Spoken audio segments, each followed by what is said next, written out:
Salut à toutes et à tous, bienvenue sur l'Ultra Endurance Podcast. Donc aujourd'hui, je suis avec Pierre. Salut.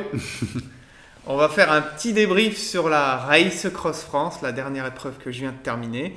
Et comme au Biking Man, il va me poser des questions, on trouve que c'est beaucoup plus vivant de faire comme ça. Ouais, plutôt que tu racontes le truc Ouais, tout seul devant solo, ta caméra. Exactement. Et il faut souligner que tu m'as rien raconté. Et je t'ai rien raconté exprès. Ouais. Je l'ai appelé sur WhatsApp, je dis ouais putain ça a l'air bien, mais me dis rien. Et on fera l'interview, sera plus vivant. Exactement, exactement. On attaque dans le vif, comme Allez, ça, comme ça c'est fini. Voilà. Alors moi la première chose que je vais te demander, c'est tout simplement si tu étais satisfait de ta course. Ouais, comment ça s'est passé exactement. Bah écoute, oui, alors satisfait sur le fond parce que en fait je suis arrivé avec un très bon état d'esprit et ça ma mère pourra le confirmer parce que j'ai eu la chance qu'elle m'accompagne au départ et j'ai pas eu de stress en fait. C'est bizarre parce que je m'étais mis beaucoup de stress par rapport par exemple à la Desertus et là je suis arrivé vraiment avec un focus mais l'envie de profiter de l'aventure quoi en fait. C'est fou. Non mais c'est dingue, j'étais content d'être là et pressé de partir. Et bon, bien évidemment, je me disais, c'est quand même, alors déjà la Race France, c'est quoi? C'est 2500 bornes, voilà, en partant du Touquet, voilà, pour rejoindre Mandelieu, mais on passe pas par que le plat, hein, on passe par le Jura, les Vosges, les Alpes, et puis l'arrière-pays de chez nous, là, de Nice. C'est pas simple non plus, donc il y a quasiment, voilà, pas tout à fait 39-40 000 mètres de dénivelé, donc comme ça sur le papier, on se dit c'est incroyable. Et donc très bon état d'esprit avant de partir et pressé, et donc pas réellement de stress. Quoi. Ouais. Voilà. Après, zen, quoi, bien. Zen, ouais, vraiment zen. Tu l'avais déjà fait. J'avais déjà fait, mais c'était pas dans le même sens. C'est pour ça que j'y suis retourné. C'est ça qui m'a donné envie aussi. Et à la base, on était parti à l'époque en 2021 de Mandelieu pour remonter au Touquet. Et là, c'était l'inverse, mais en repassant par notre ancienne région, donc Metz. En Lorraine, ouais. Voilà, en Lorraine. Donc, on partait du Touquet, on allait vers Calais, Lille, Charleville-Mézières, Metz, Alsace après. Et on rentrait après Vosges, Jura, traverser toutes les Alpes. Et puis terminer par les Alpes-Maritimes, Verdon, etc. C'est pour ça que tu n'étais pas stressé aussi, que tu avais déjà fait. Ah si, parce que j'avais beaucoup souffert en 2021, donc notamment douleur au cou. Hein. Moi j'ai fait 1000 bornes comme ça, hein. Donc ça arrive, il y a un syndrome, il y en a beaucoup qui l'ont. Bon, j'ai fait quelques erreurs, j'avais laissé la frontale. Ah oui, tu m'avais dit. Donc automatiquement, voilà, le cou il ballottait un petit peu, et puis peut-être le corps pas adapté. Ouais. Donc là, globalement, j'avais peur de ça quand même. J'avais un petit peu peur de ça en me disant, est-ce que ça va revenir au bout de 1000 km ou un peu plus? Et bon, j'ai eu de la chance, c'est pas revenu. T'avais pas mis la frontale? J'avais pas mis la frontale la journée, j'ai changé de frontale aussi qui est beaucoup moins lourde et plus adaptée. J'ai la frontale d'ailleurs qui est super et que je peux citer, c'est la Gollum. Donc top, vraiment que je peux adapter. Donc très satisfait de ça. Et pour revenir au déroulé un petit peu de la course, donc satisfait, on espère toujours mieux, mais déjà, c'est ce que je dis à tout le monde, aller au bout de ces telles épreuves, c'est déjà en soi une réussite. Exploit, quoi. Hein.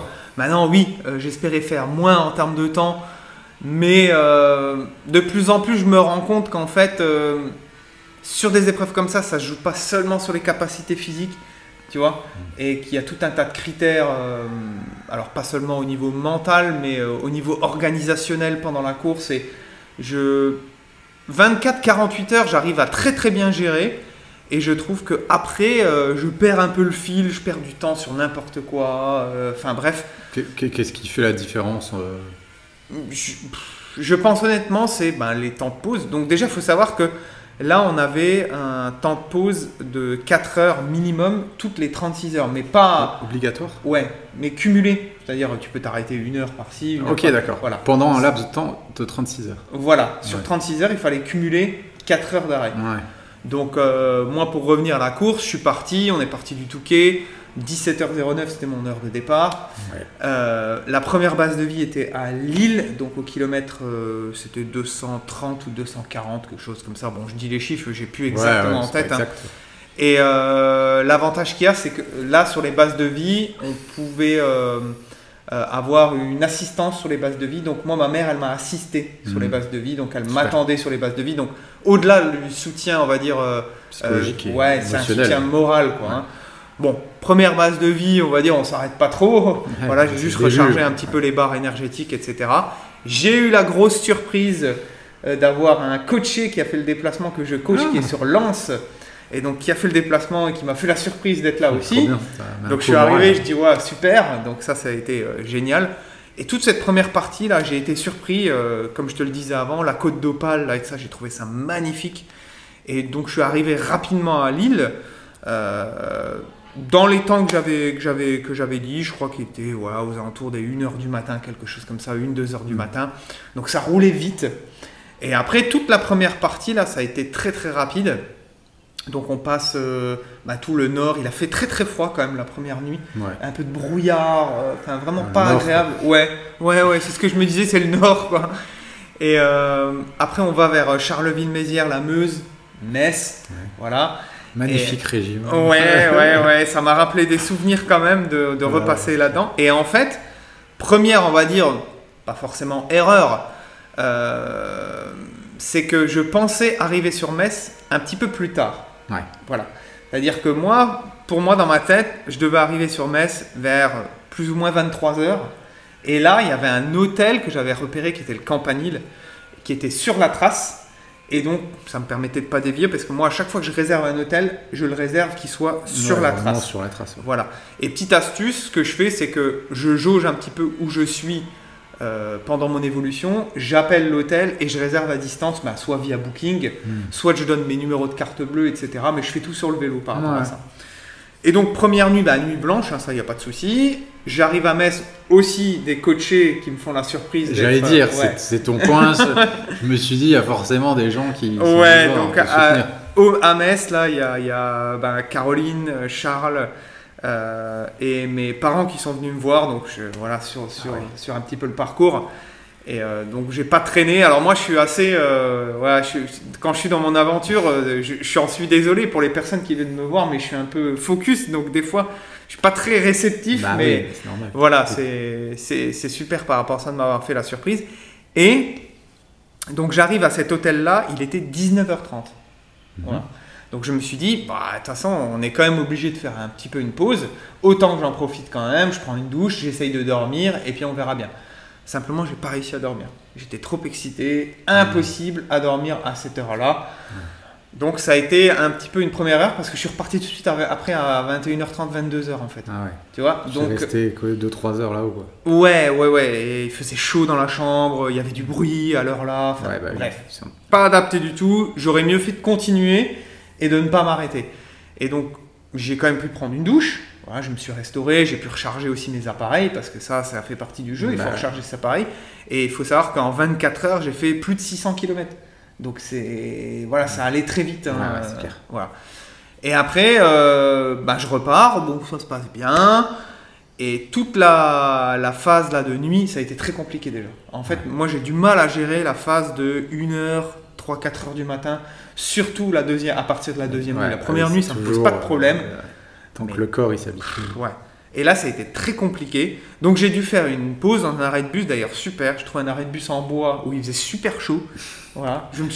Grand confort. Grand confort. Et j'ai dormi 30 minutes dans cet arrêt de bus-là. Tu peux donner l'adresse parce que moi, ça m'intéresse. Ouais, je sais plus. Mais en tout cas, on est passé dans des coins. Il n'y avait rien du tout la nuit. C'était, en plus avec la nuit, on voit pas grand chose. Donc, l'arrière-pays après de Metz en allant vers l'Alsace, là et tout, c'était pas très agréable. Enfin, bref. Et donc, je continue. Et donc, on se dirige vers l'Alsace et on rentre un petit peu, là aussi, très très froid la deuxième nuit. Et on rentre à Dabo, je sais pas si tu connais. Je connais, voilà. J'étais à l'armée, pas loin. Voilà. Donc, là, c'était au matin. Et je trouve une boulangerie d'ouverte, donc je me restaure un petit peu, je refais les stocks. C'est paumé là-haut. Ouais, c'est un petit peu paumé, mais c'est beau. Et puis le paysage commence à changer, donc pour moi c'est début des Vosges et tout. Quoi. Ouais. Les sapins, ça me parle, ça devient plus vallonné, etc.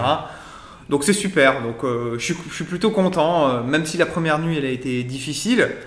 Je pense que j'ai mal géré ce côté-là et j'aurais peut-être dû plutôt que de faire un arrêt là, plutôt faire un arrêt à Abribus, mais un peu plus long, tu vois, un peu plus tard, parce que là, j'ai quand même galéré la nuit, je m'endormais un petit peu sur le vélo, quoi.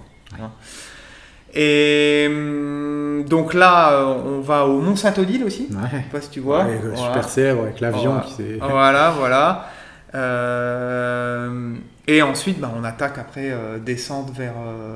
on commence à re-rentrer dans les Vosges. Ouais, dans les Vosges, ouais. Je suis passé aussi à Lapoutroie, Orbé. Voilà, ça m'a rappelé des souvenirs parce qu'on avait fait un trail là-haut. Un de nos premiers gros trails à l'époque. Exactement. Et alors pareil, les Vosges, ça se passe plutôt bien, mais alors tout le monde a été très surpris des Vosges au niveau de la difficulté. Et il y a un enchaînement, col du Petit Ballon et col du Platzer-Wassel. Toi, tu connaissais quand même ça. Je connaissais, j'avais déjà fait l'enchaînement, mais voilà, pendant la course, à ce kilométrage-là, c'est pas évident. Le Platzer-Wassel, ça a été pas évident. Puis après, on va sur les crêtes, on redescend le Grand Ballon, et là, il y avait une deuxième base de vie, donc au CCK, alors super base de vie. Donc on redescend le Grand Ballon, il y a une petite partie roulante quand même, et on arrive à cette deuxième base de vie. J'y arrive à 1-2 heures du matin, et c'est le kilomètre 1000. Voilà. Symbolique. Donc là, je retrouve ma mère, je retrouve tous les bénévoles, et ça a été une base de vie super organisée par Pascal Bride, qui est un fervent amateur d'ultra endurance, etc., et qui avait des bénévoles super à nos petits soins. Il y avait des lits de camp avec couverture. Donc là, j'en ai profité pour dormir, recharger mes appareils. T'as pu bien dormir? Ouais, j'ai pu bien dormir. J'ai dormi 2 heures. Voilà. Je me suis fixé ça à chaque fois, plus ou moins entre 2 et 3 heures, mais j'ai bien dormi 2 heures. Donc le réveil, pas toujours évident. On prend une douche, etc.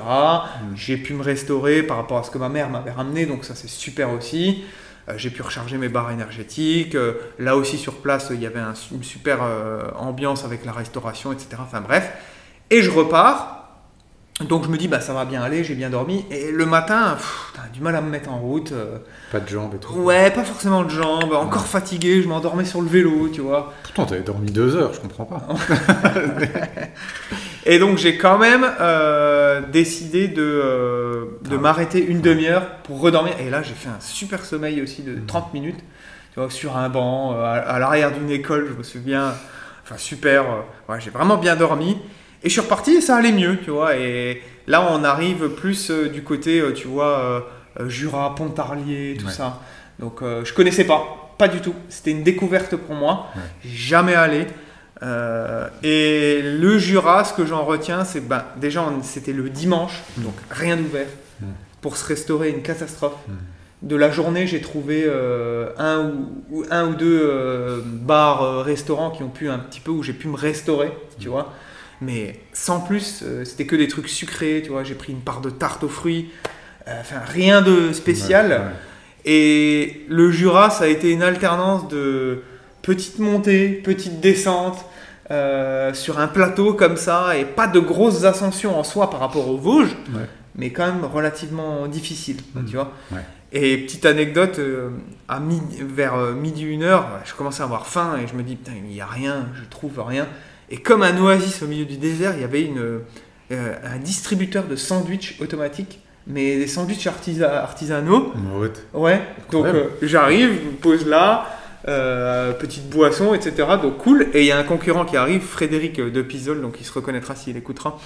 Et pareil, il s'est arrêté au même moment. Les photographes après de l'épreuve sont arrivés, nous ont pris en photo. Enfin voilà, partagé un petit moment. Et puis je suis reparti. Mais jusqu'au soir, ça a été catastrophique de trouver un petit peu... Bon, l'eau, on trouve toujours quand même. Dans les cimetières, etc. Ça, on trouve, il n'y a pas de souci.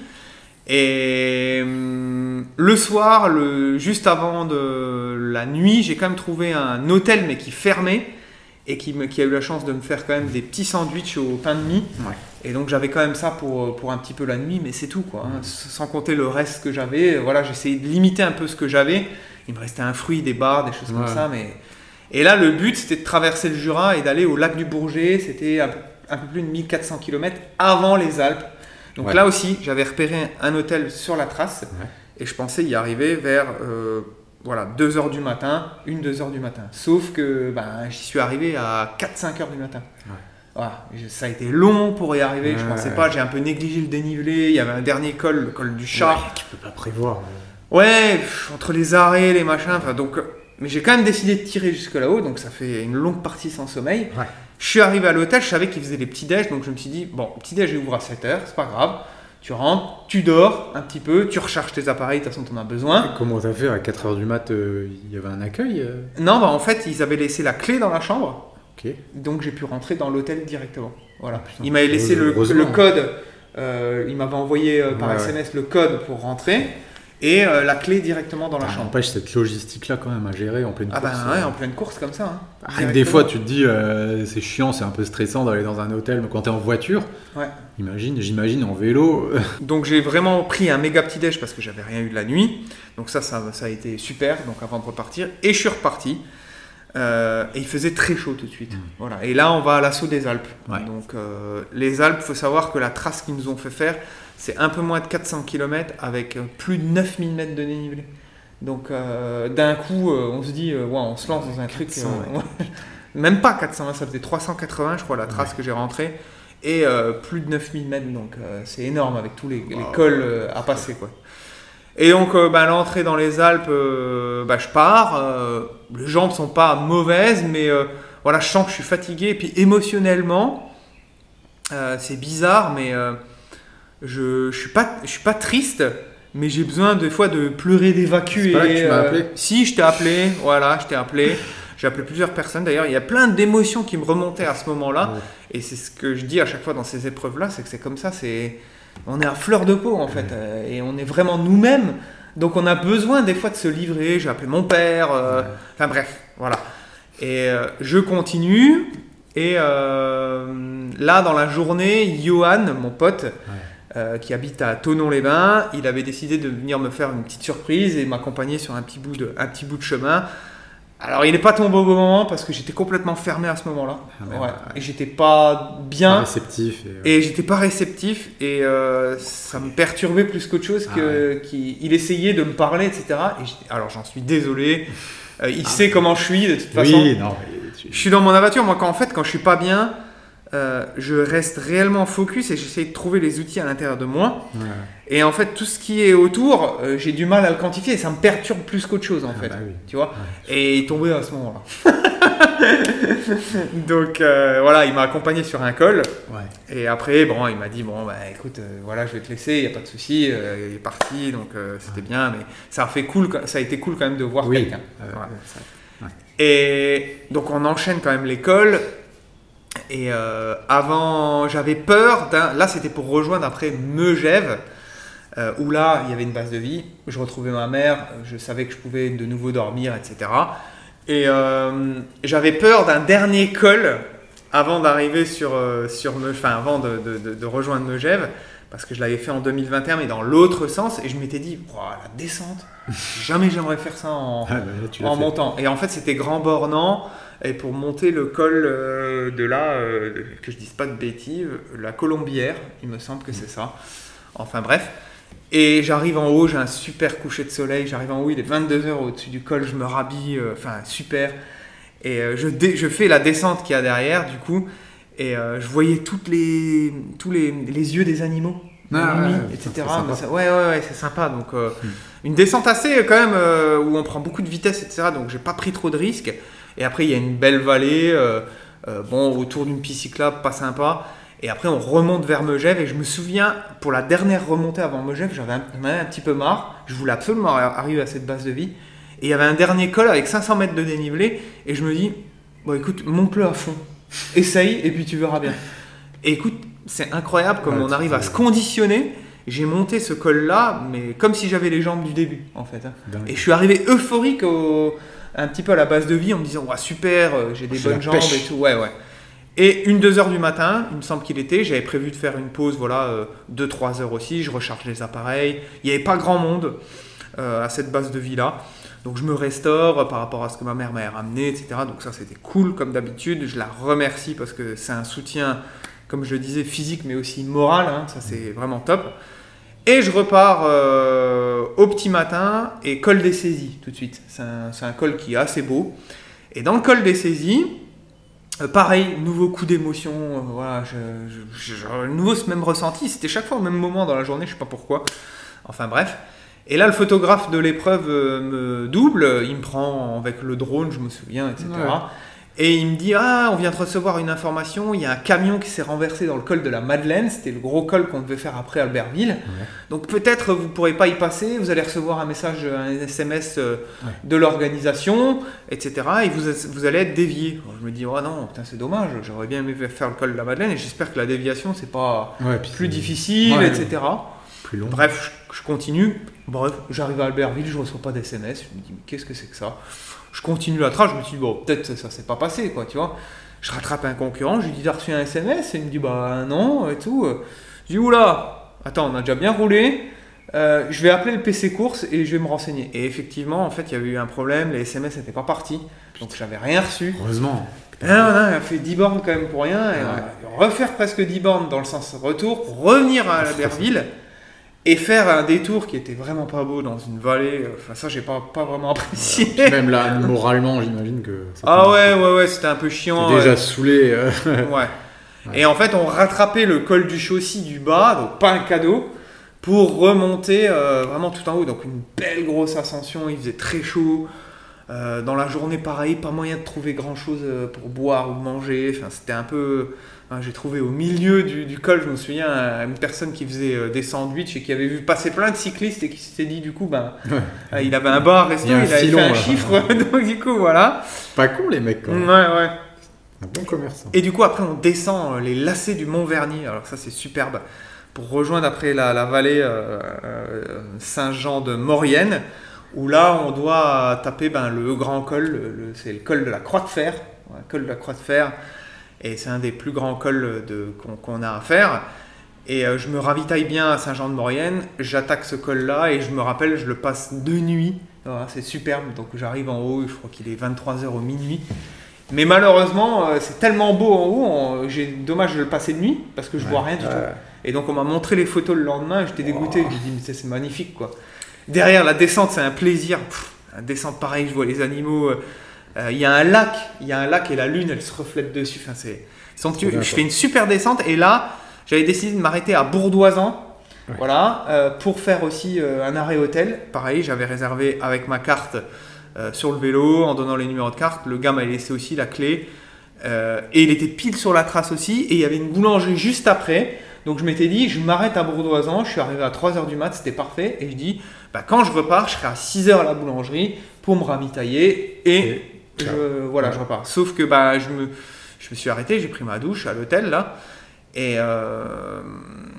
le réveil a sonné, j'avais mis à 5h40, et en fait j'ai regardé le réveil, et j'ai éteint la sonnerie, et je me suis rendormi sans le savoir. Et je me suis réveillé quand même, il était 6h15, 6h20, bon pas énorme, tu vois, mais je suis arrivé à la boulangerie, du coup il était plus tard que prévu, 7h, enfin bref. Je me ravitaille, je pars. Donc là, je suis bien, je suis dans un super état d'esprit, je me souviens, mais vraiment, top. On monte un col qui s'appelle le col d'Ornon, je me souviens, j'appelle mon père. Et en haut du col d'Ornon, qui je vois Aline, une fille de l'Est qui a fait le 1000 km, qui elle était sur le 1000 km. Donc on se retrouve là, en haut du col, on dit, waouh, on échange quelques mots. Et puis on fait la descente, et puis on se dit, on se reverra certainement dans la journée. Et puis là, c'est une journée qui se passe super bien et je dois aller à Saint-Jean-Royan. T'es à combien de kilomètres là, total ? Alors, je dois aller à Saint-Jean-Royan qui est au kilomètre 1500. Ouais, j'avais dit 1500. Du coup, que je dise pas de bêtises, ouais, c'est ça. Kilomètre 1000, c'était CCK. Kilomètre... il faut que je... Ouais, dans ces eaux-là.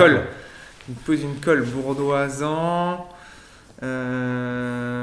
Saint-Jean-Royan, donc c'était ça, Megève 1500, voilà, CCK, kilomètre 1000, Megève 1500, et après Saint-Jean-Royan, kilomètre 2000, voilà. Okay. Et kilomètre 2000, là aussi il y a la base de vie Saint-Jean-Royan, où je retrouve une base de vie, les bénévoles, etc.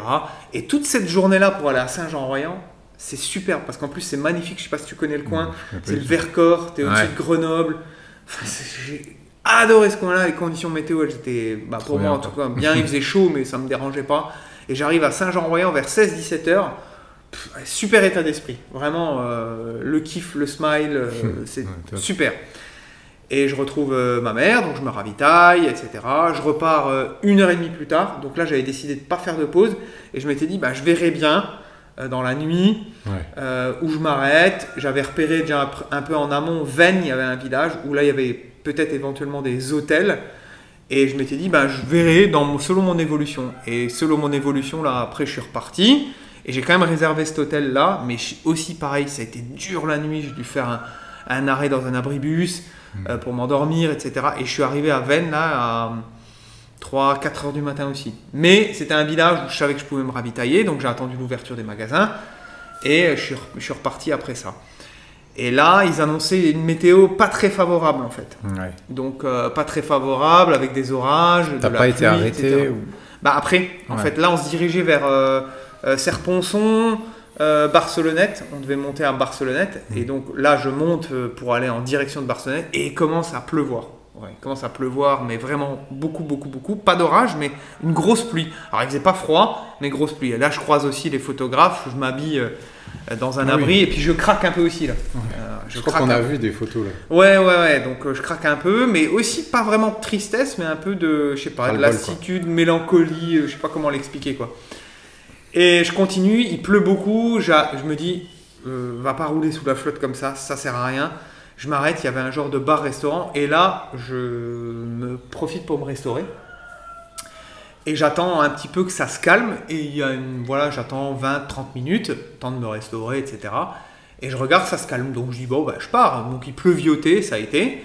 Et là, on va à l'assaut du col de la Cailleule, c'est le point culminant. Voilà, de l'épreuve qui est à 2300 ou 2400 mètres. Ah ouais. Et bon, écoute, pas d'orage, même le soleil dans le haut du col, je me dis, oh, bah, c'est bon, c'est nickel et tout. Et à 1 km du col, ça devenait noir, le ciel ultra menaçant.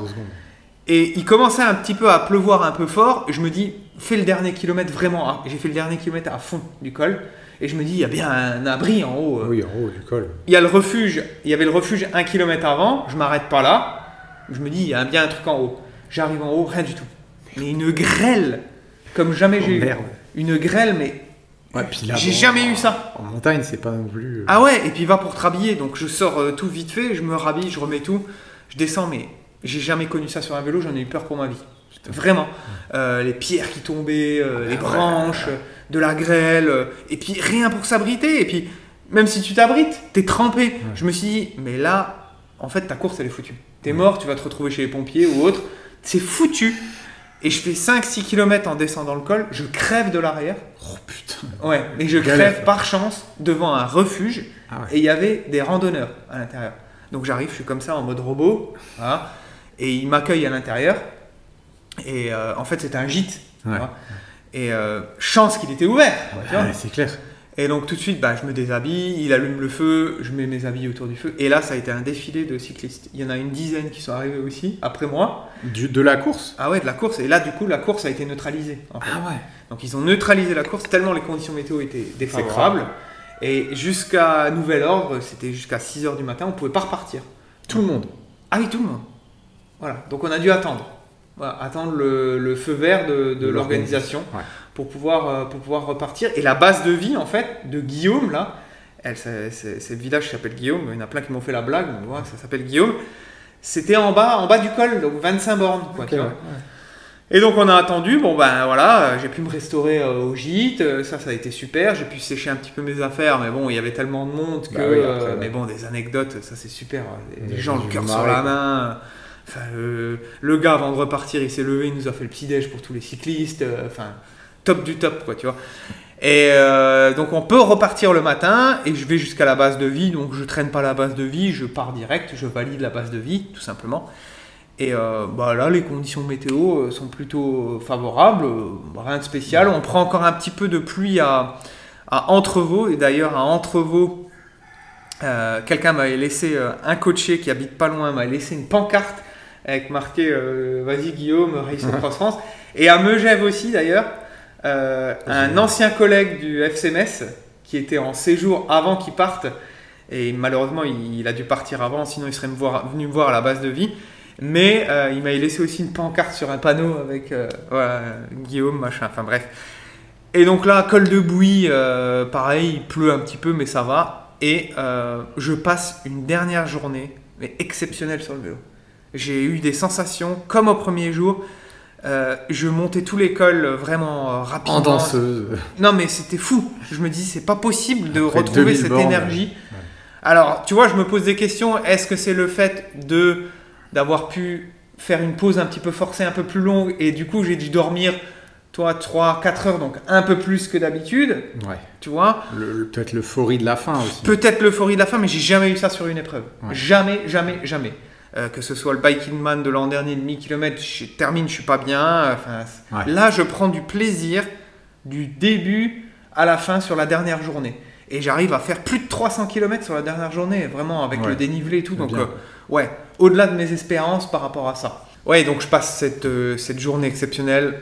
On passe dans le Verdon, enfin des coins, mais magnifiques, magnifiques.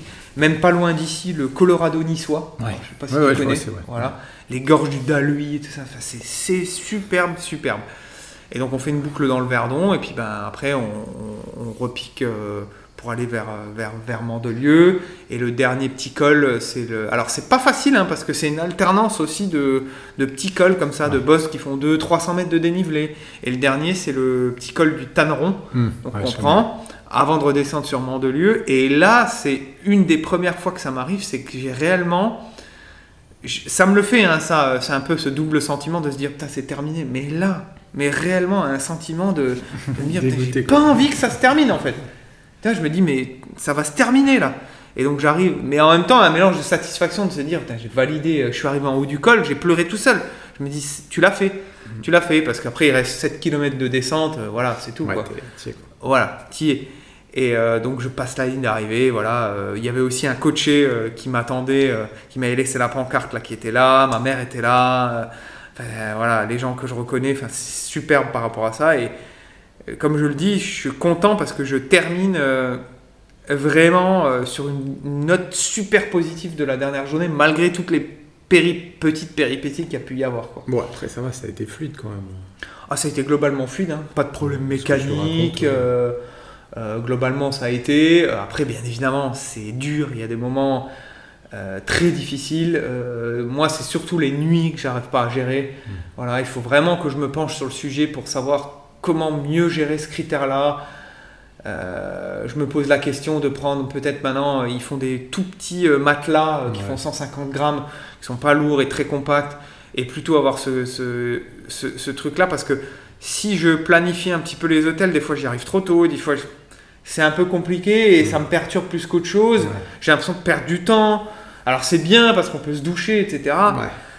Mais des fois, ouais. Donc ça, je me pose la question par rapport à ça. Quoi. Ouais, t'as un confort, mais en même temps, il y a un prix à payer derrière. Et, Ouais, voilà, c'est un peu ça. Puis tu vois, il y a quand même pas mal de bases de vie.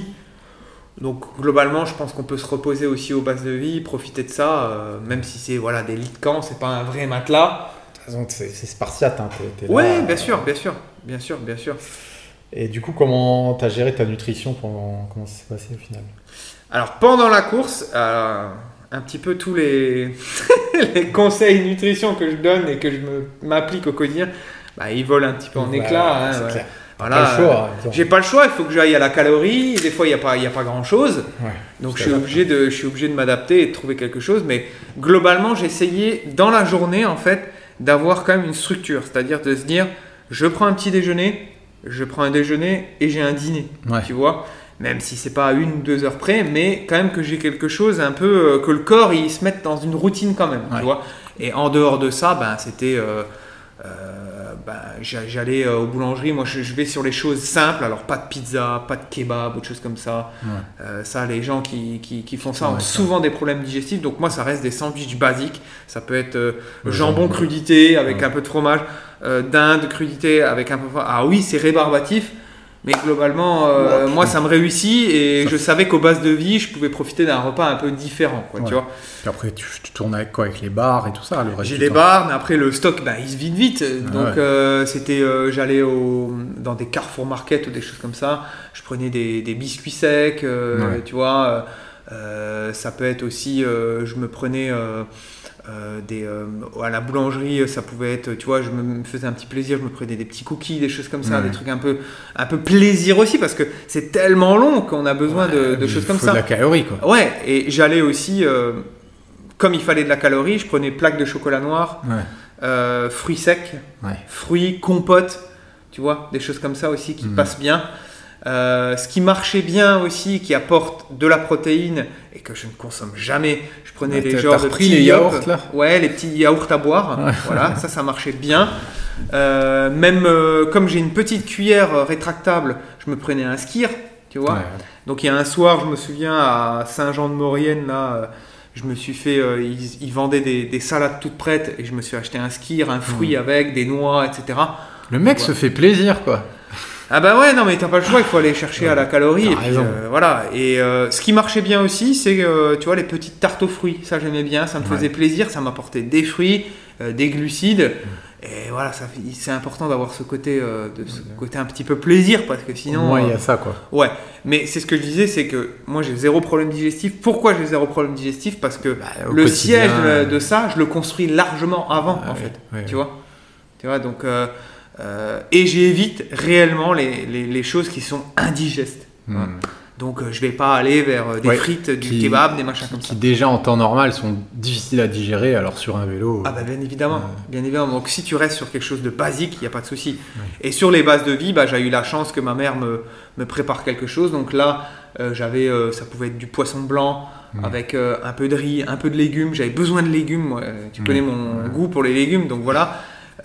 Pareil, un petit peu de dinde, un peu de riz, mais pareil, je mangeais pas à outrance en fait, et je mangeais toujours par petites fractions comme ça, mais comme de façon fréquente. C'est régulière, t'as pas le choix. Voilà, et des fruits, des choses comme ça. Tu manges quoi, toutes les heures, toutes les 2 heures Globalement, au début, je suis parti sur un format, sur les premières heures de course, plutôt une demi-heure avec ce que j'ai l'habitude de faire, les barres énergétiques seulement. Puis après, c'était un peu plus toutes les heures. Tu vois, j'avais besoin de laisser des phases de digestion un petit peu plus importantes.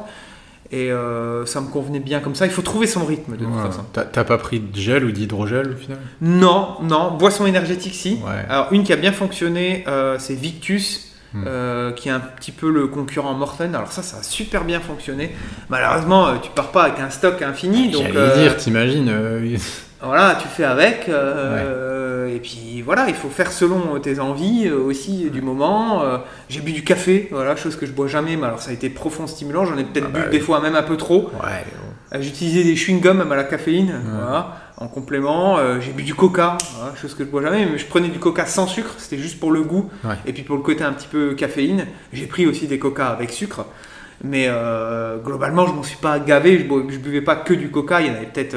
Voilà, 1, 2, voire 3 par jour. En plus, vu que tu n'en bois jamais, ça fait un effet décuplé, quoi. Quelquefois, 1 ou 2 fois, des glaces, tu vois, ça me faisait du bien. Avec la chaleur. Voilà, de glace. Mais en même temps, des fois, tu n'as pas le choix, il n'y a rien d'autre. Tu arrives dans une échoppe, il n'y a rien d'autre. C'est bien riche en calories. Voilà, ça t'apporte aussi un peu de protéines, des glucides. Donc voilà, si ça passe, il n'y a pas de souci. Mais globalement, je suis content de retrouver un équilibre nutritionnel normal. Parce que ça c'est bien si tu le fais de façon ponctuelle. Maintenant le faire tout le temps, globalement ton corps il te dirait stop à un moment donné, quoi, tu vois. Donc comme je le dis à tout le monde, ça se construit largement avant et j'ai un système digestif qui est résistant. Pourquoi? Parce que avant je fais, c'est pas faire le job, souvent on dit faire le job, mais moi c'est naturel de manger comme ça. D'avoir un équilibre nutritionnel au quotidien, ça te prépare sur des épreuves comme ça. T'as pas d'inflammation donc initiale, donc déjà le temps qu'elle s'installe. Exactement. Donc sur ça c'est top par rapport à la nutrition. Et niveau matos, t'as pas eu de couac, de merde? Non, très satisfait de mon matériel, donc j'avais pu bien expérimenter ça. Voilà. Le seul truc que je te dirais, c'est que peut-être je repartirai avec un petit matelas qui me permettrait de me poser à quelque part, mais il n'a pas fait froid non plus. Globalement super froid, donc peut-être tu vois un duvet, j'avais pensé en plus, mais non, je pars relativement léger moi, tu vois, donc non, matériel je changerai pas grand chose, même au niveau tu vois, de la position du vélo. Là j'avais fait un bike fitting avant, donc un réglage vélo, ça a été top parce que je me suis senti beaucoup mieux sur le vélo sur le long terme. J'ai pu ces endormissements que j'ai eu au doigt. Alors peut-être le corps s'adapte. Ouais. Comme je le disais, j'avais peur au niveau du cou et là j'ai rien eu au niveau du cou. Pas de blessure à la selle. Voilà. Alors que je mets pas de crème à cuissard. Alors ça, des fois, il y en a, ils hallucinent. Pas de douleur aux pieds particulièrement. Alors, oui, bien sûr, c'est pas super confortable. Hein. T'as mal des fois. Hein. Mais globalement, non, pas de blessure. J'ai eu un petit alerte au niveau du tendon à droite à un moment donné. Puis c'est passé. Enfin voilà, j'ai pas de douleur particulière même après. Quoi. Ouais. Après, je crois que c'est dû à quoi que tu n'aies pas de douleur sur autant de distance? Est-ce que c'est parce qu'il y a moins d'intensité? Non, je pense que c'est la position sur le vélo qui fait que, ma technique de pédalage aussi fait que, tu vois, il n'y a pas de mouvement parasite, donc automatiquement, et puis bien évidemment, l'alimentation du quotidien te prépare à être le moins inflammé possible. Déjà que tu crées beaucoup d'inflammation pendant cette course-là, par le fait du manque de sommeil, l'alimentation qui n'est vraiment pas au top. Donc je pense que voilà, le corps il a sa jauge et il essaye de tamponner avec ce que tu lui as déjà donné au préalable. Ouais. Mais après, il ne faut pas faire ça pendant 10 ans. Quoi. Et donc voilà, par rapport aux blessures, pas de blessure. Pas de blessure. On a fait le tour sur la nutrition, les blessures, le matos. Ouais. Je passe à tes prochains objectifs. Ouais, et puis ouais, vas-y. Et du coup, c'est quoi tes prochains objectifs là? T'as prévu quoi là, pour les prochains mois? Alors je sais pas encore. Je t'avais dit que je voulais revenir un petit peu au trail, donc je vais revenir un petit peu au trail. De toute façon, j'organise un stage avec, enfin pas un stage, un regroupement avec tous les coachés que j'ai fin septembre sur l'Ultra Côte d'Azur by UTMB. Donc il va falloir que je me remette à courir si je veux les emmener. Si je veux les emmener sur une sortie, il va falloir. Donc pas le choix. Mais même c'est une envie de toute façon. Il dit tout le temps ça, puis après il vient courir avec moi, il me fume, il fait des courses, il finit premier. Il dit oh, je me traîne un peu, moi je suis là. Mais ouais, globalement j'ai quand même envie de reprendre un peu le trail. Comme j'avais fait l'année dernière, t'as vu, on avait fait les petits trails. Courses, alors long, je sais pas. Ouais, fais des petites courses avec moi. Voilà, 20, 30 km, petites courses, on verra. Mais là j'ai quand même envie d'une dernière petite aventure à vélo, donc je sais pas, je me tâte sur le mois d'août à faire quelque chose. Ouais. Mais ça va dépendre de la récupération parce que j'ai le sentiment d'être récupéré, mais par contre, c'est ce que je te disais avant, 1 ou 2 jours après, je m'endormais, mais n'importe où. Voilà, mal à me concentrer alors j'avais du boulot, etc. Et un peu de mal par rapport à ça. Et donc là, je vais reprendre demain, ça fera une semaine, j'ai laissé une semaine complète sans rien faire. Ouais. Je vais reprendre très tranquillement, doux, peut-être 1h, 1h30, pas plus, pour tourner les jambes. Je vais reprendre peut-être un peu de course à pied la semaine prochaine. Enfin, tranquillou, voilà, un peu de muscu et puis on verra bien. Mais j'ai envie de faire quand même une dernière petite... profiter encore du vélo sur le mois un petit peu d'août. Ouais, puis il fait beau là et tout. Ouais, sympa, voilà. Et profiter de ce que j'ai pu apprendre pendant cette course-là parce que voilà, on me demande est-ce que tu es satisfait de ta course? Alors oui, comme je te le disais avant, on peut toujours faire mieux. J'espérais faire mieux en termes de temps. Ouais. Mais sur le contenu, je prends beaucoup de plaisir. Alors bien évidemment, il y a eu des moments très difficiles, certes. Mais je termine la dernière journée, comme je t'ai dit, je me sens super bien et surtout j'ai kiffé et j'ai envie d'y retourner en fait. Ouais. J'ai tellement apprécié, c'est ce que je mettais dans mon post hier, là j'ai le sentiment d'un grand vide en fait. Ouais. Tu vois, émotionnellement. Puis même la prépa. La prépa, ça te comble quand même beaucoup. Là, moi je me suis retrouvé une semaine, alors heureusement que j'avais beaucoup de boulot et que je suis passionné par mon boulot. Ouais. Mais globalement, je me dis, le temps que j'ai à allouer. Ouais. Et donc ce grand vide, des fois, on a besoin de le recombler, mais c'est pas forcément les bonnes raisons. Donc il faut un peu se laisser le temps et analyser. On a déjà parlé aussi, toi tu as vraiment consacré toute ta vie à cette passion. Donc t'as pas une nana, t'as pas des enfants, t'as pas, en plus ta famille elle est pas là, donc tes parents ils sont pas là. Tu vois, t'enlèves ça, tu te retrouves avec un vide. Donc c'est normal aussi que tu aies envie de faire autre chose. Quoi. Ouais, tout à fait. Donc ça te fasse bizarre. Hein. Ouais, et donc... Moi, je sais que par exemple, quand j'arrête le sport, que je fais une pause sport, Céline, ma femme, elle est contente parce qu'elle se dit on va passer du temps en plus ensemble. Donc, moi, je suis content. Je me dis, c'est cool. Et puis, on fait des trucs, on va à la plage, on va au resto. Et je vois même pas la différence. Ouais, alors que là, moi, je suis tête dans le guidon pour bosser. Oui, et puis en même temps, tu bosses, mais c'est toujours dans le sport et dans la nutrition. Exactement. Tu déconnectes pas, quoi. Exactement. Donc oui, satisfait quand même, déjà, comme je le dis, passer la ligne d'arrivée d'une course comme ça, c'est exceptionnel. Les rencontres que j'ai pu faire, C'est une aventure en fait humaine avant tout, Bah ouais. au-delà du caractère sportif. C'est exceptionnel de se dire qu'on peut traverser la France comme ça et j'ai envie d'y retourner, rien que pour le côté émotionnel. Et du coup, c'est quand même, enfin, ça peut un peu faire penser à une espèce de pèlerinage, si tu veux, quand même, parce que tu fais 2500 pentes, quoi, puis tu passes une semaine. Ouais, Est-ce que toi, il y a une dimension peut-être spirituelle qui t'accompagne ou je pense. Honnêtement, je pense. Une bonne étoile ou un truc comme ça, j'en sais rien. Ouais, je pense parce que Une tu cause. vois, je reviens chaque fois avec beaucoup de réponses à mes questions sur ma vie perso, etc. Ouais. Et chaque fois, c'est une grande claque en fait. Ouais. Tu vois, et je remercie juste ça. On a beau dire, ouais, c'est des fois marketing, etc. On n'a pas besoin. Alors après, on n'a pas besoin de faire une race. On n'a pas besoin de faire aussi long pour trouver des réponses à ces questions. Mais moi, en tout cas, c'est une des solutions qui me permet de me sentir vivant déjà, d'être focus sur un événement, s'offrir ça pendant 7 jours, c'est quand même exceptionnel. Ouais.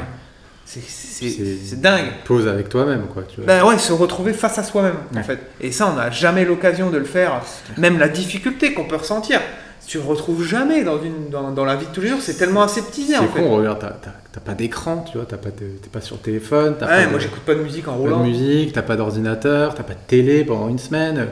Enfin, il y a Ouais, des gens, ils vont temps. faire les retraites Vipassana, la méditation, toi tu fais ça en fait. Ouais, voilà, c'est un peu ça. T'es hors du temps. Hors du temps. Au-delà du côté, t'as le côté quand même compétition, sportif, etc. Mais ouais, globalement, c'est une sacrée aventure par rapport à ça. Et je remercie la vie de pouvoir vivre ça, quoi, en fait. Tu vois, et donc, plus que satisfait par rapport à ça. Et comme tu le disais, ça n'a pas été lisse tout le temps. Mais globalement, il y a eu plus de moments quand même positifs que négatif, surtout par rapport à la première expérience. Ouais. Donc j'en reviens très satisfait. Bah écoute, moi je pense que j'ai fait le tour de toutes les questions que je voulais te poser. Ouais. Donc, Non, mais c'était cool tu vois, à chaud comme ça de revenir là-dessus, c'est toujours bien. C'est top. C'est ce que tu me disais, c'est bien de le faire tout de suite, comme ça tu as tous les souvenirs. Ouais. Et même, après, tu peux pas tout dire parce que sinon tu passerais 4 heures. Mais tu vois, un exemple, je prends pas de photos, moi. Ouais. Je reviens avec quasi 0 photos. Ouais. Parce que je suis tellement concentré, enfin, même pas concentré, en fait, les souvenirs, je les ai en tête. Tu vois, donc et pour quelqu'un qui vit pas le truc, c'est compliqué à le raconter. Tu vois, même toi qui es dans le sport, tu peux pas comprendre en fait. Non, c'est sûr. Il y a que celui qui le vit. Ouais, tu vois, avec tous les autres personnes qui ont participé, les autres participants, on se comprend en fait. C'est un microcosme après. Ouais, voilà. Mais à chaque fois, tu en reviens grandi. Et puis je reviens à ce truc-là, c'est que tu vois, des fois, on se complique la vie un petit peu. Et en fait, ça te remet un petit peu au centre de la simplicité en fait. C'est minimaliste là. Non, mais ouais, là tu rentres chez toi. Putain, mais tu dors dans ton matelas, même si ton matelas, tu as envie de le changer, tu te dis, bah non, je le change pas en fait. Tu vois. Non, mais des conneries, tu vas boire un coup avec ta mère sur une terrasse, chose banale que tu prendrais pas le temps. Ben là, tu es hyper heureux en fait. Tu vois. Donc le moindre confort que tu retrouves, tu te dis, non, mais c'est incroyable. C'est dans la philosophie stoïcienne, ils disaient beaucoup ça, je sais plus comment ils appelaient ça, mais en gros, ils te disaient, ok, tu as un lit. Il est bien, force-toi quelques jours dans le mois à dormir sur une natte ou sur une paillasse pour bien apprécier ça. Et moi, ça, quand j'étais, tu te rappelles, rentré d'Afrique, la première fois de l'armée, et je te disais des trucs, on était cons à l'époque, on était jeunes, peut-être tu te rendais pas compte, mais moi, c'était... le moindre petit truc de confort, c'était boire une bière, tu vois. J'étais là, tu l'appréciais vraiment. J'étais là, incroyable. Et c'est vrai que... On ne se rend pas compte dans nos sociétés que... Bah non, on ouvre un frigo, on a mangé, on a froid, on met le chauffage, on a chaud, on met la clim. Ouais, c'est vrai que... on a des voitures, on se déplace, on va pas chasser pour manger. C'est dommage parce qu'il y a beaucoup de gens, ils sont dépressifs, malheureux. En fait, ils se rendent pas compte à quel point on est bien. Ouais, et puis à quel point la simplicité, en fait, c'est ça qui fait le sel de la vie. C'est clair. En fait. Tu vois, et t'es heureux avec pas grand chose. Ouais. Là, il n'y a pas de matériel. Bah, si, t'as ton matériel qui est sur toi, mais je veux dire, t'as pas ce bien matériel qui est en jeu. Bah oui. Tu vois, tu te satisfais de rien du tout. Le matin, quand t'as rien mangé toute la nuit, que t'es sur ton vélo et que tu croises une boulangerie au coin d'une rue qui est ouverte et que tu peux prendre ton petit café avec ton sandwich, je te prie de me croire que c'est un bonheur sans nom. Ouais, c'est clair. Donc, même de n'importe quel sportif lambda petit trailer, etc., qui fait ses 2-3 heures le dimanche. Et quand tu rentres, il est content d'aller monter. C'est clair, tu rentres, tu l'apprécies tu rentres en hiver, tu as été faire 3 heures en montagne, ton repas de midi, tu le savoures comme...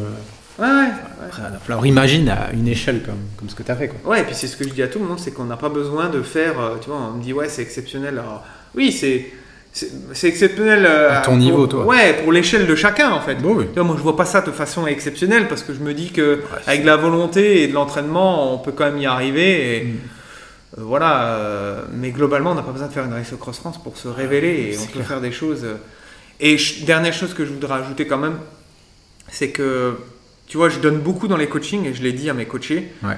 Mais des fois, tu n'as pas tout de suite c'est toi le coach en fait. Tu vois. Donc tu donnes, mais tu n'as pas forcément le retour immédiat. Immédiat, tu vois, on va te dire, je sais pas moi, on va te rendre l'appareil un petit peu, tu vois, tu ne l'as pas parce que c'est toi le coach. Oui, c'est toi qui, l'énergie, elle va de toi vers la personne. Voilà.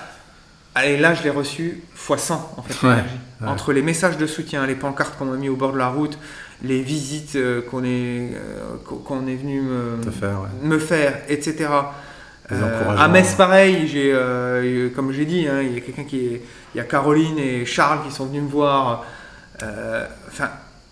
Voilà, j'ai reçu x100 ce que je donne au quotidien, et ça c'est indéniable. Et surtout que ça inspire les gens. Je recevais des messages de personnes en me disant ouais c'est super, maintenant je vais me mettre à faire ça, c'est inspirant. Donc en fait moi c'est pour ça que je fais ça, je sais, tu vois. Donc donner, mais aussi recevoir et inspirer. Voilà. Ça me parle beaucoup. Trop bien. Voilà. Top. Bon nickel. Hein. Ouais, je pense qu'on a fait le tour. On a fait le tour de cette course et ça clôture un petit chapitre. Et puis suite au prochain épisode alors. Et ouais, comme d'hab. Voilà. Pour de nouvelles aventures. Bon merci de votre attention et puis on se retrouve bientôt pour une nouvelle capsule ou une nouvelle interview ou un nouveau sujet à débattre de nutrition ou de sport. Allez, à bientôt. Ciao. Salut.